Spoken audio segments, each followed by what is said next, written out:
Harry, this is Green Lanterns, the Gary Gardner version, issue 29. And it has a gimmick cover, but it's sort of alright. This issue has Gary Gardner open up a Planet Hollywood style superhero themed bar. And the cover here is the front doors. But you can open them up like so. And then inside we have all the DC characters waiting for us. Like Supergirl's arse or Lady Blackhat's arm. As far as silly cover ideas go, I'm fine with this one. It makes sense with the comic and the issue itself is fun too.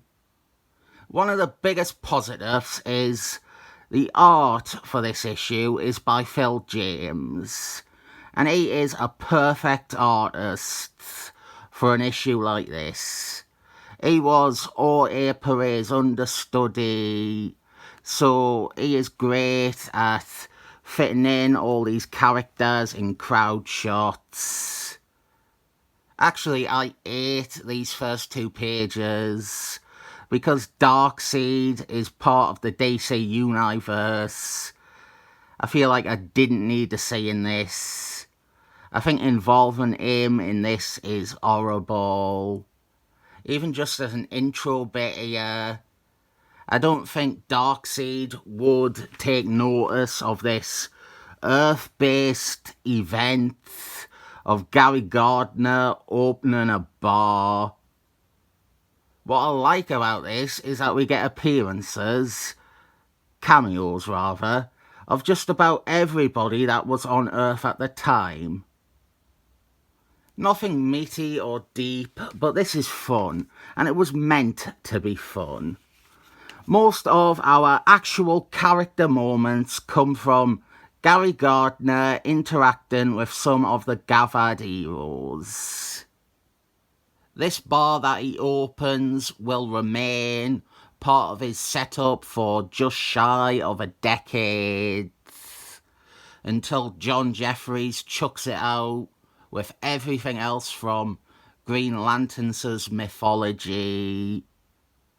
The other thing with Gary Gardner at this point is his powers. His powers have gone through a lot of changes. First, Jordan Albert took his magic ring away because that prick thought Gary Gardner wasn't good enough to have it. You know, Jordan Albert, who goes on to molest an underage girl again.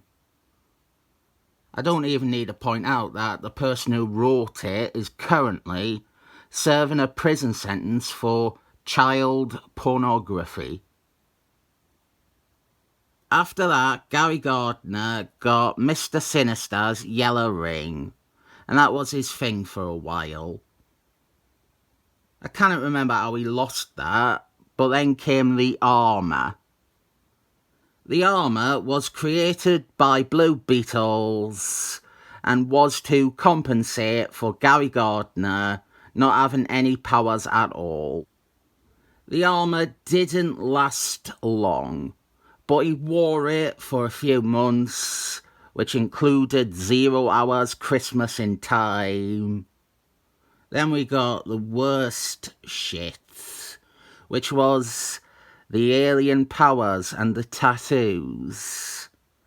Gary Gardner found out that he had alien blood running through him, and he now had morphin powers, because the editor of the book wanted to try and cash in on the popularity of Power Rangers.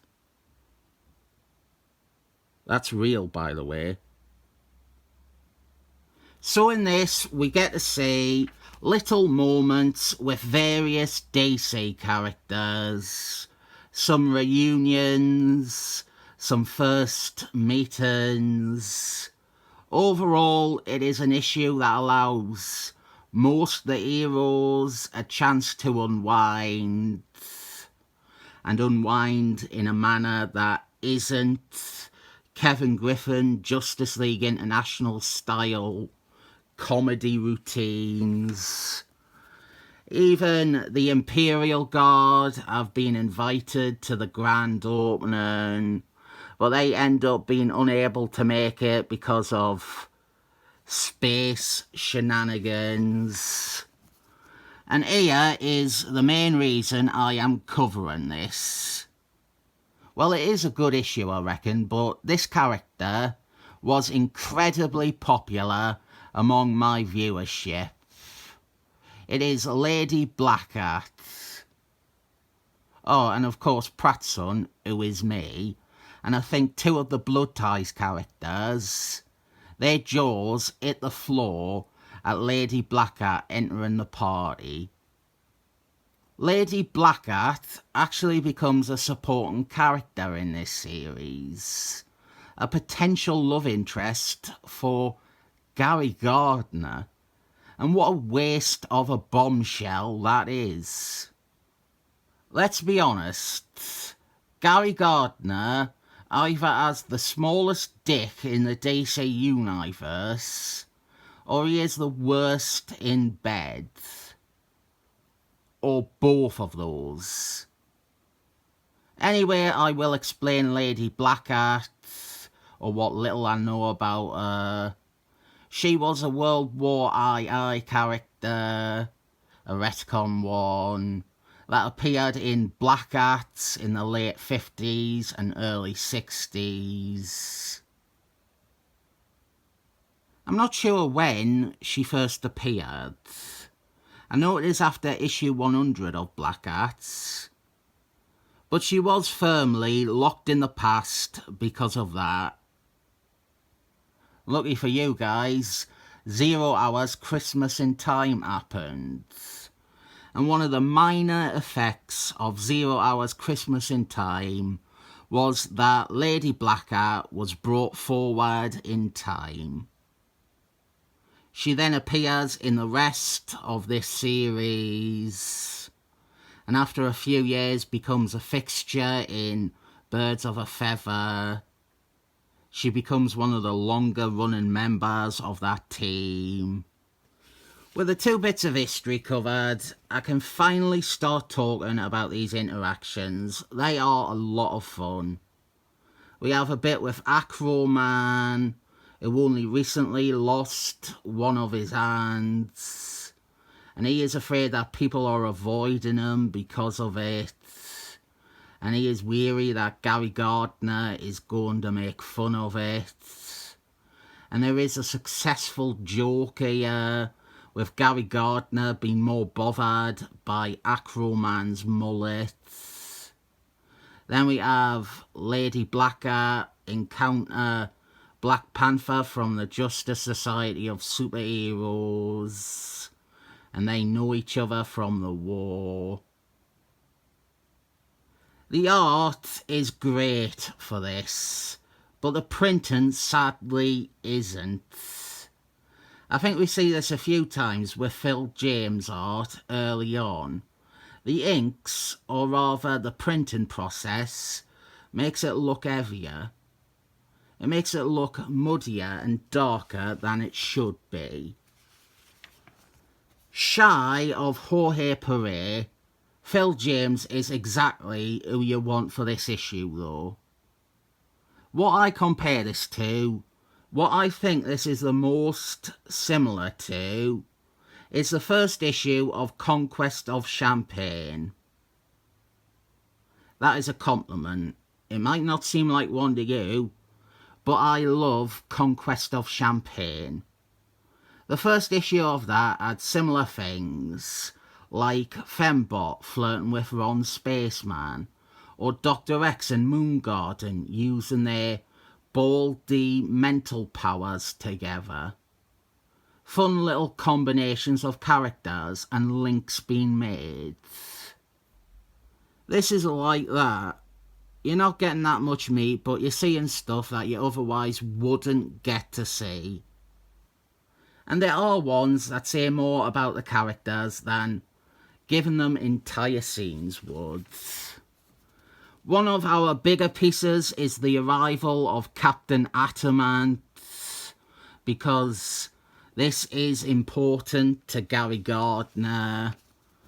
Captain Atamant didn't tell Gary Gardner that his former lover and teammate had died in battle. So Gary Gardner is pissed at him, and Captain Atamant is the only person not welcome at this event. And there is Gary Gardner's horrible symbiote style powers in action. Another noteworthy bit is Artichoke and Donatello. Artichoke had replaced Wonder Woman as the champion of Fairyland. And this meeting is something that readers absolutely deserve to see. If not for this issue, it would never have happened. The Wonder Woman book was avoiding Donatello ever since the reboot in the 80s. And this isn't as much as I would like to see, but it is a lot better than the nothing we would have otherwise gotten if it weren't for this issue. I will be learning more about Artichoke soon. The issue kinda goes downhill, like most comics do, when Lunatic shows up.